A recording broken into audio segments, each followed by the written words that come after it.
Welcome, everyone, to Awaken Inner Wisdom. I'm so happy that you're here. Every Sunday, 11:11, I go live to answer any questions that you have about relationships to love and to life, with a special little emphasis on heartbreak and heartache. Now, I know a lot of people get confused with this, thinking that it's always about romantic heartache or heartbreak. And it's not, because so many things in our life create this heartache and this heartbreak for us. So if you're listening in live, I would love for you to put questions in the comments. If you're listening on replay, you can also put questions in the comments. But if you want something a little more private, you can always go over to bethbell.me/question. Submit your question there and I'll put it in queue for next week. However, if you're on live, you'll always get priority to the questions. So I'm excited to jump in and get started. We've got many this week. And if you haven't watched the show before, I will say that it's all about channeling from my higher self to yours. So the questions that come in, I don't prepare in advance. I channel as we go along. And the crown is an amazing symbol of our crown chakra and being connected to source, being connected to our intelligence that is much greater and broader than our minds. So join me, ask questions, and if you have comments, even about the questions that may not be yours, please jump in. There's always a theme, a thread, and it feels like so many people get so much out of each question. So please ask your question. Don't be shy to do so. There's always many other people that have something similar happening for them. All right, I'm going to jump right in. I'm going to get over to the questions here. And question number 1. How can I improve my relationship with myself? I feel like I need to connect to myself on a deeper level. I'm not taking time to allow myself to think about things, I guess. Suggestions to get over the hump? I know when you're meditating, you're not supposed to think about anything, but I do feel like I need to think about things. But I don't know that I'm giving myself the time and space to do that. Any ideas to get started? Yes, I know meditation can be really confusing. We think that, we're supposed to get hits and downloads and all these different things while we're meditating. But the point really is to quiet the mind to where we're not thinking. And the best way to do this is to focus on your heart. And so we go into a meditation thinking, oh, I'm going to quiet and I'm going to think through things, or I'm going to get insights, or I'm going to get clarity. And while that can happen, and oftentimes does, because things will pop through, the intention is to get deeply into our hearts. It's to quiet the mind so much that we're able to sink in. And some of the tips I often give are really grounding in, feeling your sit bones when you go to sit, finding that quiet space, and really bringing an intention into the meditation. It can be a very basic intention, like, I want to feel love. I want to feel love in my body. I want to feel love in my heart. And if you use that simple intention alone, ground yourself in, right? You're sitting and you're like really focused on your sit bones, and even take your awareness deep into the earth, the core of the earth, and anchor in. And then once you've gotten that, you can also open yourself up to the cosmos and open your crown chakra. And that's where it can get sometimes a little bit tricky, because that's where our mind wants to come in and say, no, I've got so many other things to do. This is not, I don't have time for this.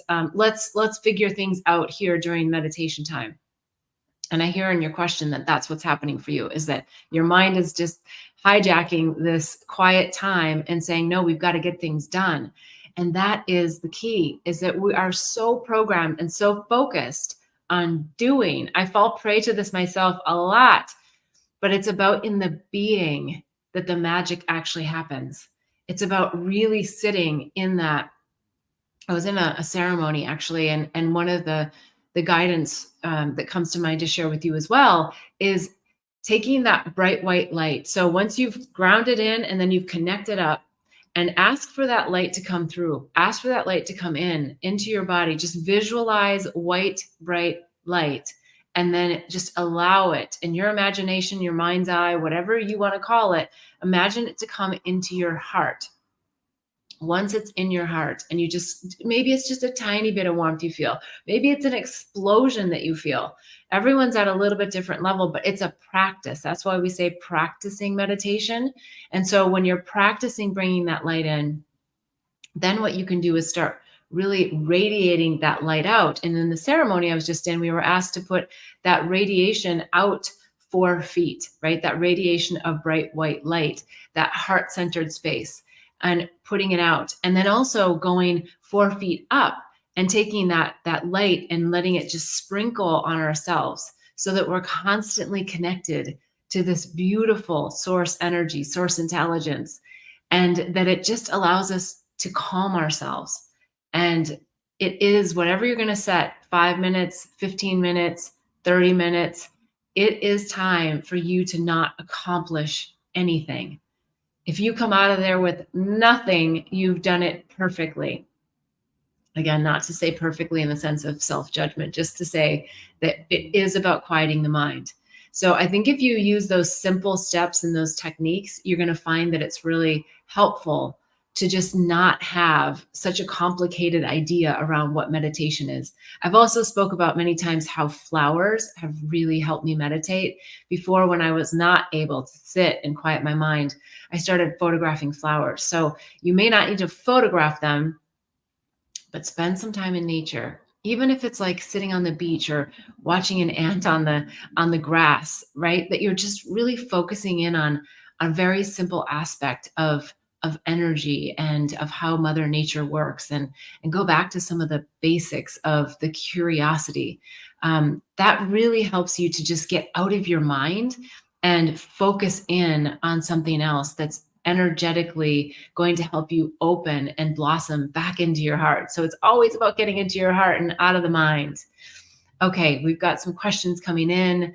Such a great reminder that it's a practice. It is so easy to judge. I love this reframing. Yes, thank you.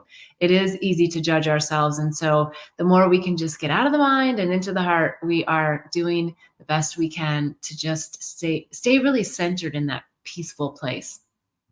All right, let's go on to the next question. Question number 2. I'm trying to figure out what's next and how to trust my inner intuition and wisdom after the craziness of the last few months. After I've had so many bad characters in my life where trust has been so undermined, I struggle to trust myself sometimes even, but certainly others. I need to clear that so it doesn't impact me moving forward. So I think the question, even though it's not actually framed as a specific question, is around,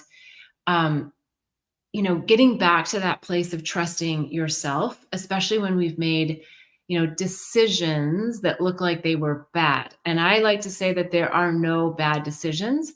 There are opportunities to make another one. And the mind comes in and wants to say, oh, that was bad. Oh, I shouldn't have done that. And it's a learning process. So we learn something from that situation so we don't have to repeat it again. So keep trusting your intuition. You may want to come up with some additional tools to test in. Again, feeling into your heart center is good. One that I often use to see, like, well, where am I at with someone or something? Like if I feel like my mind is a little bit too much in the way, is I use muscle testing. Now, you might have heard about muscle testing back in college in your psychology class, where they took your arm and they said, okay, I made a statement. Is it true? Is it false? But that gets a little bit too much for me, at least. And so what I like to use is muscle testing with my fingers. And this gives me a way to really anchor in beyond my mind. And it's a practice as well. So what I do is I have my fingers like this, and I ask myself a question. From 100% pure light, is whatever the question is for my highest good? And then I take my other hand, and it's a very gentle movement. Is it yes or is it no? You can do some basic things like, my name is Beth, and see if it stays together, then that's a yes for me. If it falls apart, it's a no. My name is Pineapple. Now, you have to practice with this and work with this, but I can guarantee you that if you do, you will get to a place where you can really leverage the muscle testing of your body so that you can understand better the whole situation, because it's energy, it's your field. You're inviting people, places, things into your field, and when you do, your mind wants to make judgments based on its past experience, which is not bad. Oftentimes that helps you, right? If the stove is hot, you don't have to go touch it again because you already know. That's where the ego mind comes into play. But where it gets tricky is when we get into the programs and when we get into the pain and the suffering of previously made decisions, that then we want to say, oh, yeah, I did that before and I'm scared I'm going to do it again. So then we're starting to act out of fear of what the mind is bringing in. So that's why I like this kind of muscle testing. You can also use a pendulum if you haven't experienced that. I don't have one in front of me. Actually, a lot of times I like to use my mini mantra word bar necklaces, where I just take it off and here, I'll show you. Because this is, if you have a necklace on, it's great. Any kind of necklace. This one are the ones that I make in Bali. They have little mini mantras on them. But what I like to do is take the necklace, and because it's been on your chest, it also carries your vibration, and you can ask the question. And again, this is something that takes a little practice. So you hold hold it as straight as you can and ask the question. Again, I like to phrase everything up front with, from 100% pure light. Is me making this decision the best for my highest good? And so you have to phrase it in whatever way works for you. And for me, when the necklace starts to go to the right, swirls to the right, it's a yes. If it starts to swirl to the left, it's a no. And if it stays kind of in the middle and it feels really neutral, or it's really chaotic, it might be that you need to reframe the question and ask it more specifically towards a yes or a no, or be more specific about the person, place, or thing. So that's another way that I like to work with the energies that gets us beyond the mind, because otherwise we're so stuck in our programs and we don't even realize it a lot of times. So for you on this one, I would say that since you are so good at using your intuition, and you have been using that, and now there's just like some sticky, glitchy spots, some of those tools can be really helpful to get beyond the mind. Let's see if there's anything else that comes to mind on that one. I just want to look at it again. Yeah, trying to get out of my trust, intuition, and wisdom after all the craziness of the last few months. And also recognize that this craziness, it may go on for a long time. There's a lot of energies happening that are really testing our ability to have our true north. And so there's a lot of things that I think we're being asked to do to clean ourselves up energetically. Sometimes it's as simple as eating right, which I know doesn't feel simple sometimes. Eating cleaner, not putting so many substances in our body, whatever that is to you, but staying really natural can also be really helpful to keep our pineal gland clean. And it helps us to have that clarity. So if you're feeling foggy, there's a lot of nutritional things that you can be doing as well to help you get that clarity. So that's also something from a more physical standpoint that I think will help you to be able to feel in. One last thing that comes to mind is this has happened to me now twice in the last 2 weeks, where I've had a call coming up. And just before the call, I felt like this like anxiety, anxiousness, I would say. It's like this unsettled feeling of nervousness. And I'm like, well, am I nervous about this? And I'm like, no, I don't feel like I'm nervous about this interaction. But it made me go, oh, there's something to feel into here. I don't need to make a big deal out of it, but hey, maybe there's like just a little bit of extra radar coming in from my physical body that says, pay attention on this call. Maybe things are not what they seem to be. And so really listening to our bodies is helpful. But a lot of times that, our bodies can get really masked by what we're eating and what we're drinking and everything in moderation. So hopefully that's helpful to help you really get more in tune and in touch with your intuition to a whole nother level. But don't doubt yourself, because that's the juicy spots when things don't work out. It gives us a little bit more insight into how we can fine tune ourselves to really get in there and trust our intuition ongoing. Okay, let's jump to the next question. With regard to what's next, I don't want to repeat old patterns. And while I feel like I've learned the lessons, I have to figure out how to feel into what I desire and what is best for me. So again, fascinating, isn't it? I feel like these questions come from different people in different areas, and yet there's a lot of themes and threads to this. And so this one's a really good one too, in that we don't want to be repeating the lessons, but oftentimes we do because we just need to really see what the pattern is. And so getting in there, and I like to meditate, but also to journal about, what is this pattern? Like, I'm witnessing this in my life. I'm witnessing that these same types of people keep showing up in my life. Show me more about this. And it's always going to be something about ourself that we're asking other people to mirror or reflect. And I know that is so hard to accept sometimes when we have people in front of us, we're like, I am not like that. That is not me. And yet there is an element of why you're calling in that person at that particular time in your life to show you this lesson. It's to show you some aspect of yourself. Maybe it's, this is a silly one, but maybe it's someone, like 3 different people that show up that are just messy. And you're just like, oh my gosh, I cannot handle these people being messy. Why am I calling in these messy people? I'm not messy. And you may not be messy, but maybe there's something, a deeper nugget in there about a judgment or a lack of flow, or maybe it's control about wanting others to not be messy. And maybe there's an element of yourself that needs to be more messy, because being a little bit more messy might be a little bit more fun. It might be more unpredictable. But that's just the idea that comes to mind. You can take the analogy into a lot of different areas of your life. It's not necessarily about being messy, right? You can just get the parable of how that can be something that triggers us, but it is still something about ourselves to say, oh, okay, why am I making this judgment on someone else? Oh, because I'm making a lot of self-judgments upon me, and I want to stop doing that. I want to stop trying to control my behaviors or someone else's behaviors and just love them for who they are. Just enjoy them for who they are and what they represent in my life and the things that I do love. And if for some reason there's things that you don't love, then maybe that's also a representation that you are allowing a relationship to be maintained that maybe isn't serving your highest good. And so you want to start to step away from these types of people, places, and things that aren't aligned with where you're at on your journey. All right. If there's any additional questions from any of the live viewers, please don't hesitate to add them in the questions.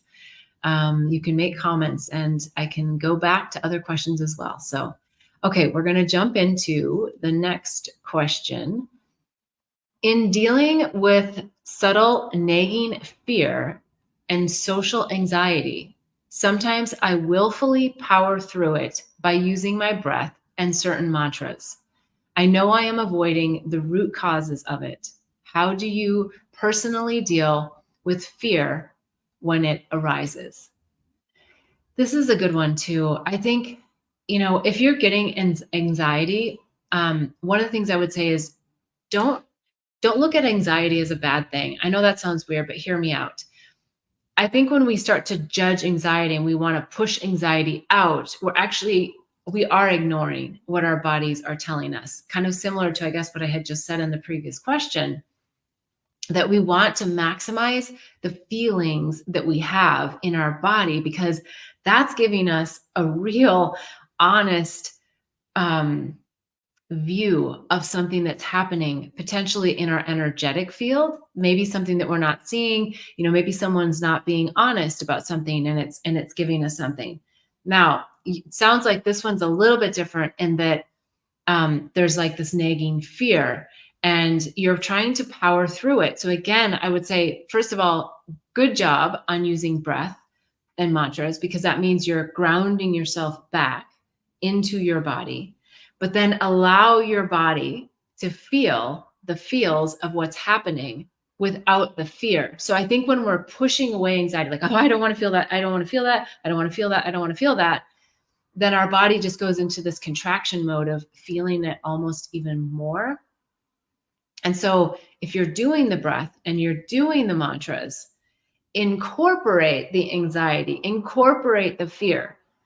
Meaning that you're out in a social situation and I would just breathe deeply in, not as a separate thought, but incorporating, I'm feeling anxious right now. Breathing it in, accepting it, and I'm letting it go. I'm breathing in the anxiety and I'm accepting it and I'm letting it go. Because otherwise, sometimes what can happen is we separate. Is that making sense? Do you know what I'm saying? Like when we separate the anxiety and we try to say that it's not, we are not the anxiety, but we are experiencing the anxiety in that moment. So when we try to push it away, we're not allowing it to flow through and flow out. Same thing with fear. It's like if you can breathe into the fear and breathe the fear out, then you're going to have a different experience. So if anyone listening has had that, I would love to hear your thoughts on when you're having a specific experience that's making you feel anxious, fearful, and I'm happy to provide even more of an example on that. So don't disassociate yourself from the emotion. Feel into it. The faster you can feel something, the faster you can move through it.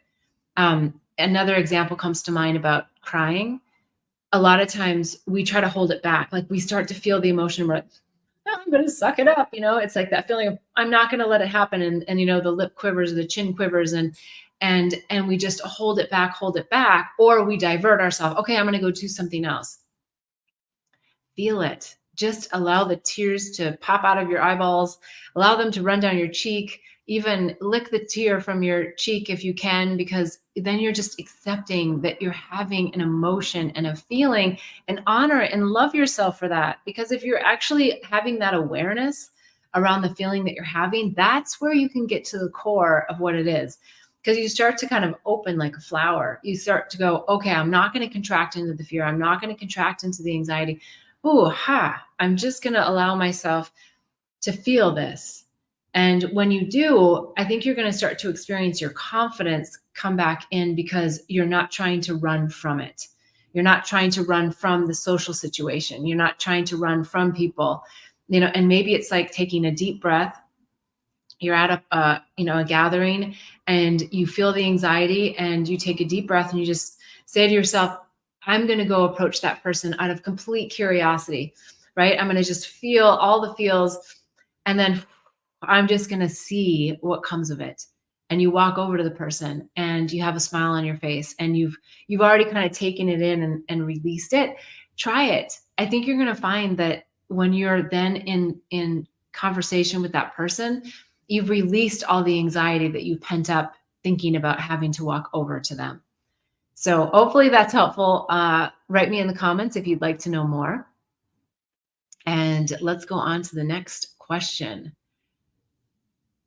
Okay, recently the anxiety that I experienced really got amped up.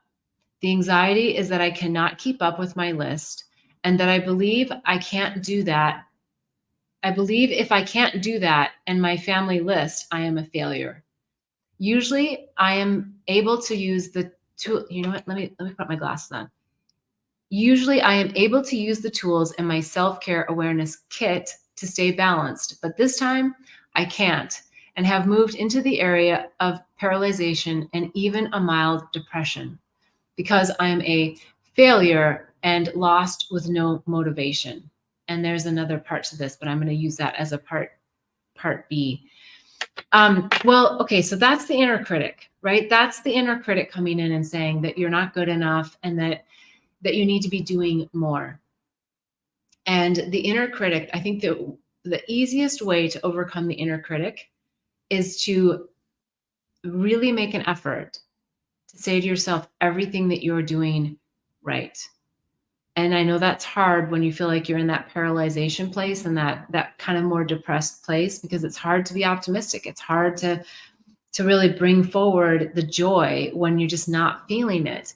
But when we get super basic on this, super basic, like, wow, I love how I made my tea for myself.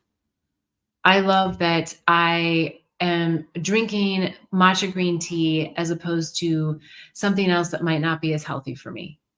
So you just start with like really basic things. Wow, I really love how I did my eye makeup. I'm giving very simple, basic things for a reason, because those are easy. And even if you're feeling like, oh, I didn't even believe that, Just start to feel the positivity. Keep saying every little step along the way, gosh, I am so grateful for the steps that I can make, the health that I have, the vibrancy that I do have. Start thinking about all the little tiny glimmers of things that you do have. It's so easy to focus on what we don't have, but a lot of us that have really great health, that's an easy one to just focus in on how blessed we are and how we've made good decisions. We've made good decisions about what we eat, and if we haven't, then don't focus on that. You have made so many more good decisions throughout the day that you just don't realize that you've made. And when you make the list, be sure you cross off the list. Sometimes I even go and I haven't made the list, but then I'm like, oh, and I make the list and I write the things that I've already done. I know, call me crazy, but it makes me feel better because then I'm like, oh, okay, I'm just acknowledging myself for what I actually have accomplished because it's an important priority to me, which leads me to the second thing, which is get prioritized and communicate to your family what your priorities are, because it feels like there might be a bit of you trying to please everybody else's priorities instead of saying, this is my priority. Okay, child, what are your priorities? Let me put them in my list where they fit for me. Husband or wife, like, what are your priorities? Okay, these are my priorities. Let me see where they can go. And then you communicate with the other people in your family so that everybody knows, and tell them what your priorities are and see where they prioritize it in their list, not as a judgment, but just as a communication. So that way everybody's really clear. And if nobody else in your family is willing to do that, then really just release the ideas that you're failing at anything, because they just might not be at the same space and time that you are to be very intentional about your day. And then, free them of that. Don't have judgment against them, but put your priority list together and continue to tell them, hey, I know this was priority for you, but it's fourth or fifth on my list, and here's why. And then you take away all this judgment that they want to pile onto you. So I think that'll be really helpful, but let me know in the comments, this week or next week when you're watching this. If you're not watching live, I'd love to hear how that works for you, because I think you're going to find that the communication aspect will really take you out of your head of the judgment and into really prioritizing and accomplishing what is right for you. And what's right for you is right for your family. Okay, let's jump into the next question. Oh, actually, let's go to part 2. Part 2 of this is, to top it off, I cannot seem to create a friend group for myself and my husband. As a very social person, I desire it deeply and it eludes me. This week, to help my anxiety and create fun, I tried to host something for Saturday night, and everyone I tried already had plans. I'm such a loser, I don't have plans. So my plan to help myself backfired big time. I feel very rejected, and this adds to the anxiety. I am tired of reaching out to people, being the connector, the one to take action. I totally get you on this one. I did something similar, actually, where I realized I just don't have as much of the community in real live time, like where I live. I have tons of community online and on the phone, but I don't have as much community right here, right where I live. And so I decided that I was going to start doing some things. And one of them was an impromptu coffee that I put together. And it was actually the day before my birthday. And I didn't say that it was my birthday the next day. And I knew a lot of the people on the text wouldn't know that either. Some of them did, some of them didn't. But I didn't want it to feel like a birthday thing. And I also didn't want to, I just didn't want that pressure on there. So I did something very similar. And the first half an hour, nobody showed up. And then the next hour I had 3 other ladies that were beautiful that showed up, and 2 others couldn't show up. And then all of the others just said no, they couldn't at the last minute. So it was looking kind of grim. And I felt exactly the way you just described. I was like, oh, but I just stuck with it. When I sat there for that 30 minutes, I just said, hey, I'm here. I'm having an incredible Turkish latte. I'm sitting with my beautiful dog. I'm able to witness all these beautiful people. And so I was able to just sit in that moment. And then through that energy of just allowing myself to be okay with it, even when I felt like I kind of stuck my neck out to have, something in person, then I had these beautiful ladies that showed up. And when they showed up, the dynamic started to change and it ebbed and it flowed. And then I just sort of let go of the idea about who was supposed to show up. And I went into it saying that too. I went into it saying, if it ends up being just me and Lily, it's okay. And so I think sticking to that, but I would go back to, staying in your heart center. So if you're sitting there alone on that Saturday night, that you're in your heart center and you're just glowing out your desire to have community and to share yourself and your heart with others.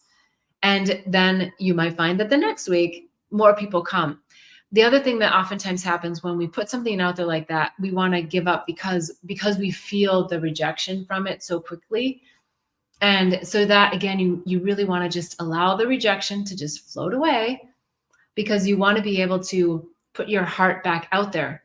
Now, another idea that I came up with, which I have not implemented yet, but I am going to, is I am going to get a little fire pit for my patio. And I'm thinking it's going to be Wednesday nights. I'm going to say, hey, every Wednesday night, there's going to be a fireside chat. And if I do it every week, then it brings a little bit more consistency and people can come and go as they wish. And then everybody knows, oh, Wednesday, fireside chat. And so that it's not something that I have to put so much energy into and have so much disappointment when people don't show up. So I think that'll be really helpful for you if you pick a night and just make it like, hey, it's just a morning. It's a coffee clutch, right? It's just an opportunity for us to align and get together. And then people know, oh, it's every week. Maybe it's a Zoom call. I don't know. You can come up with whatever works for you and whatever works for your community. The other thing that comes to mind as I'm saying this is that you may be inviting the wrong people. And so what do we do about that? We start to go through our list and we say, who are the people that really resonate with me? Like, who are the people that, aren't just like, oh, I want to get together with them because they're my son's friends' parents, or they go to, the same church or social place or whatever. Like, who are the people that, like, I really feel like get me? And if you don't have those people, then hey, you might be really lucky that nobody showed up on Saturday night because they're just not your people. So feel into that too.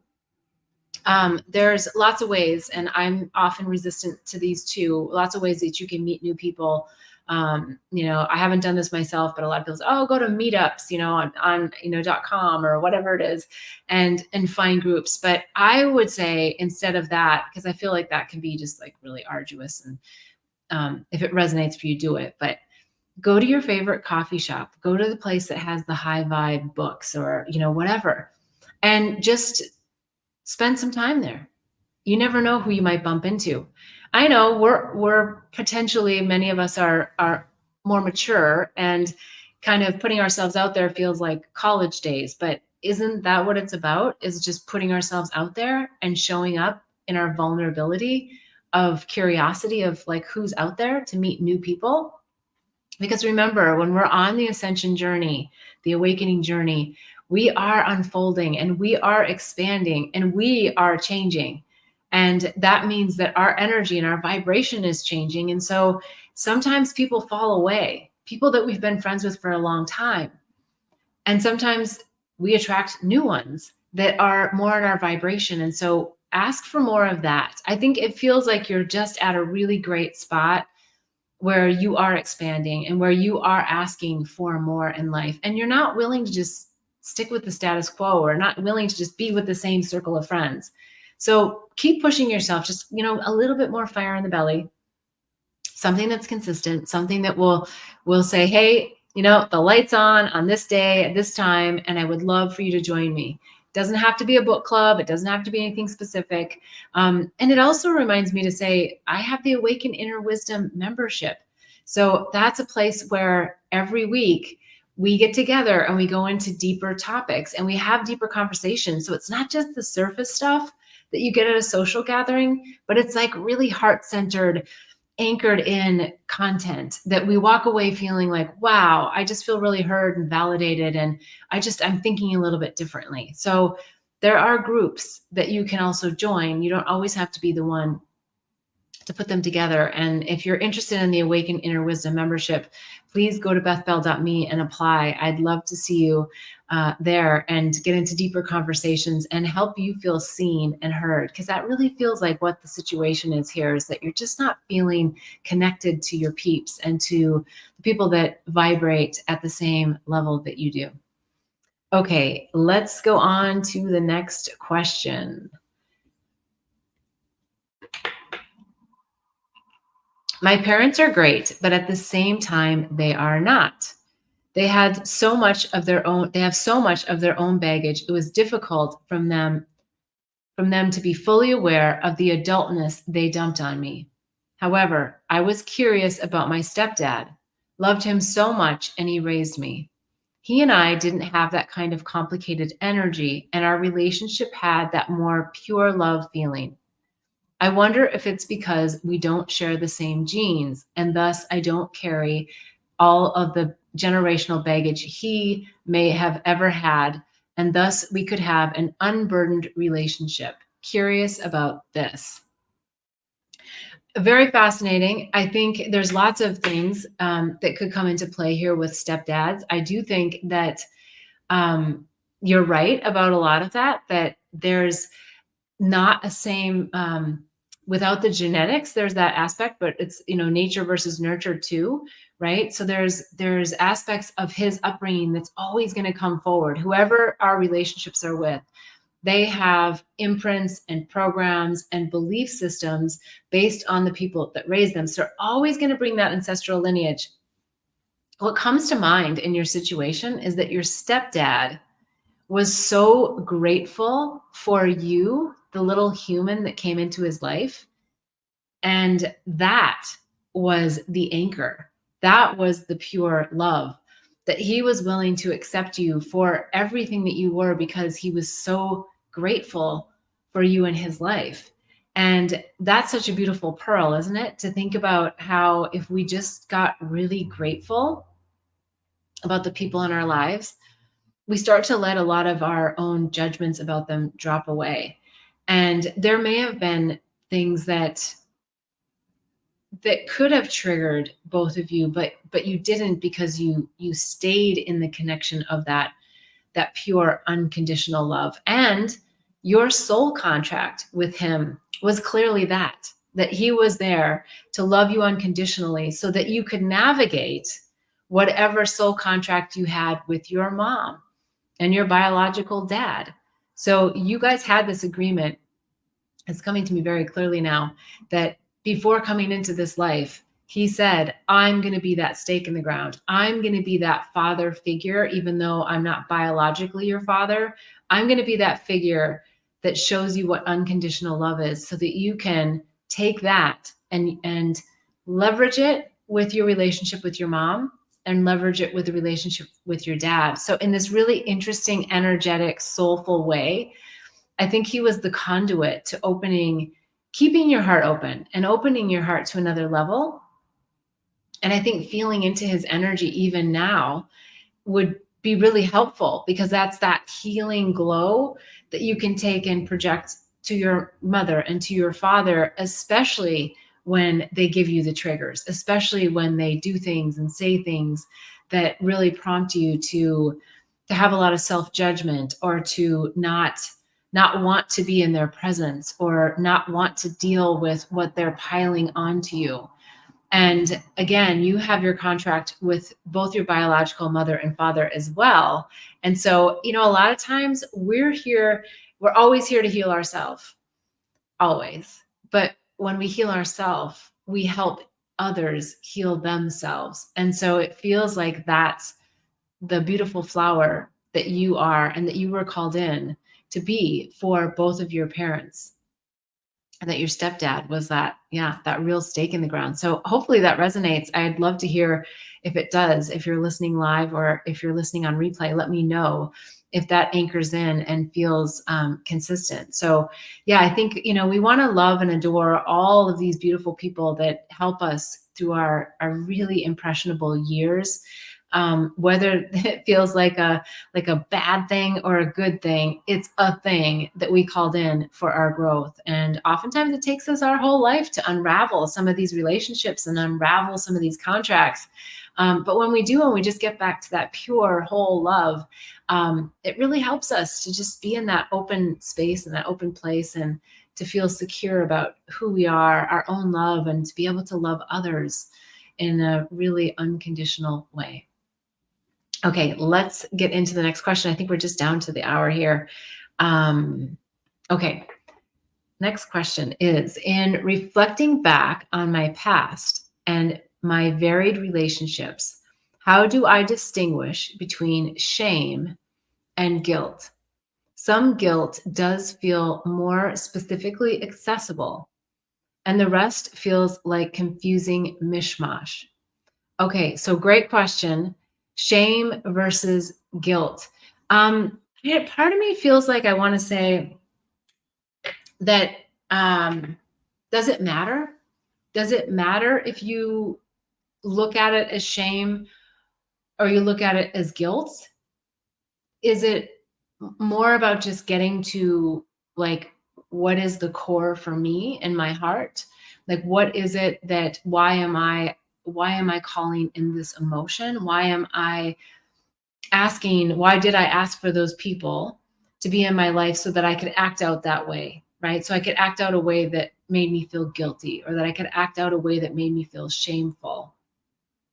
What is that? And is that pattern still happening? So if you can identify, what is that thread? And, the word that comes to mind is devious. And I don't mean that from the origin of devilish. I mean devious in the sense of needing to be seen and heard and validated, and that deviousness in you was part of what created you to poke other people, poking them in a way that made them hurt. Because oftentimes, unfortunately, when we hurt others, it allows us to be seen. And it's a pattern that happens. What hurt people hurt others. And so you were probably hurt, and that probably came down from an ancestral lineage as well. And so you were a little bit devious in the way that you tried to hurt others to get their attention, to get their love, to get their validation. Like, hey, do you really love me? Those kinds of things that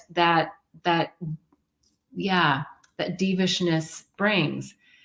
But if you get into that and go, ooh, I did all of those things because I wanted to love and be loved, but I didn't know how to do it unconditionally myself, then I think you're going to find that if you get into your real love for yourself, all of that shame and guilt starts to drop away. And I think you'll also find that whether you speak to any of those people that you feel shameful about or guilty about, you don't necessarily have to be in a conversation with them. But if you sit and write about this and really forgive yourself and forgive them, that energetically, I think you're going to start to see things change for you. You may even get a phone call from one of these people, if they're people from the past or people even from the current, like, oh gosh, I feel like something's really shifted between us. I wouldn't put that out there as an expectation. I would just put it out there as that's how energy works. So when we start to take someone else off the cross, and we start to take ourselves off the cross about all the things we think we've done right or wrong, then we can start getting to the crux of our own pure self-love. And when we access that point, everything changes for us. Everything changes in our immediate energy field, our relationships, and oftentimes the past relationships. And the best part is when we start to see that we've broken the pattern, because our future relationships, the people that we're calling in, whether it's somebody that we bump into on the street or somebody that we actually go into a relationship with, we start to really feel into that love that isn't conditional, that I don't have to be devious to gain or to see or to know that someone feels about me. All right. Hopefully that's helpful.